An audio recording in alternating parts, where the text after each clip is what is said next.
क्या आध्यात्म का मतलब सिर्फ ऊंची ऊंची बातें करना है, या फिर इसमें कोई गहरा त्याग भी छिपा है? एक बार एक महिला भक्त ने बाबा नीम करोली से एक ऐसा सवाल कर लिया जिसने हम सबकी जिज्ञासा को हवा दे दी। उसने पूछा कि बाबा, आप हमेशा घर गृहस्थी और बच्चों की बातें क्यों करते हैं? आप कभी उस ब्रह्म, उस परमात्मा की चर्चा क्यों नहीं करते जिसका कोई रूप ही नहीं है? आज की कहानी इसी सवाल के इर्द गिर्द घूमती है और बाबा के उस प्रैक्टिकल जवाब के बारे में है जिसने उस महिला की सोच को बदल दिया। बाबा उस महिला की बात सुनकर मंद मंद मुस्कुराने लगे। उन्होंने बहुत सहजता से कहा, अच्छा, तो तुम्हें ब्रह्म को जानना है, परमात्मा को समझना है। चलो ठीक है, आज मैं तुम्हें ब्रह्म सिखाऊंगा। महिला बहुत खुश हुई। उसे लगा कि आज तो वही उसकी मनोकामना पूरी हो गई। उसे लगा कि आज उसे कोई गुप्त मंत्र या फिर बड़ा ज्ञान मिलने वाला है बाबा से। वो दिन भर बड़े उत्साह के साथ आश्रम के कामों में लगी रही।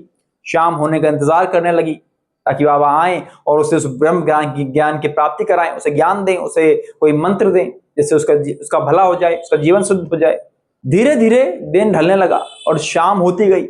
नैनीताल जाने वाली आखिरी बस का समय अब हो चुका था। महिला अपना सामान समेट कर जाने लगी। तभी बाबा ने उसे रोका और पूछा, अरे, तुम जा रही हो? महिला ने बाबा को देखा और फिर हाँ में सिर हिलाया और कहा, हाँ महाराज जी, अब घर जाकर परिवार की देखभाल भी तो करनी है, खाना भी तो बनाना है उन सबके लिए जो मेरा वहां इंतजार कर रहे हैं। तभी बाबा का स्वर अचानक से गंभीर हो गया। वो बोले कि नहीं, अभी मत जाओ। तुमने कहा था ना कि तुम्हें ब्रह्म के बारे में जानना है। अब यही बैठो, मैं तुम्हें उसके बारे में बताऊंगा। महिला हैरान रह गई, असमंजस में पड़ गई। एक तरफ आखिरी बस छूट रही थी और दूसरी तरफ घर की जिम्मेदारियां। उसने घबराकर कहा, महाराज जी, मुझे जाना ही पड़ेगा। घर पर सब मेरा इंतजार कर रहे होंगे। सब कुछ मुझे ही संभालना होता है, इसलिए मैं अब नहीं रुक सकती।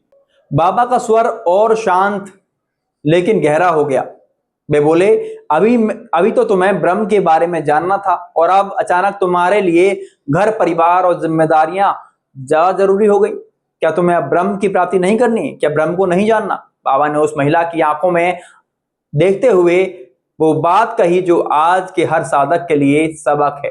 बाबा बोले, जो ब्रह्म को जानना चाहता है वो एक साथ दो दो रास्तों पर नहीं चल सकता। ब्रह्म कोई खिलौना नहीं है जिसे जब मन चाहा मांग लिया।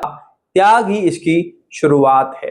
बाबा ने उस दिन बिना किसी किताब के ये समझा दिया कि परमात्मा को पाना कोई बौद्धिक चर्चा का विषय नहीं है, बल्कि ये प्राथमिकता है, प्रायोरिटी है और पूर्ण समर्पण का विषय है। जब तक मन संसार की छोटी छोटी चीजों में अटका रहेगा तब तक ब्रह्म का अनुभव या ब्रह्म की प्राप्ति असंभव है। अगर आपको भी बाबा की एक सीख पसंद आई हो तो वीडियो को लाइक करें, कमेंट में लिखें, जय बाबा नीम करोली, जय श्री राम, जय हनुमान।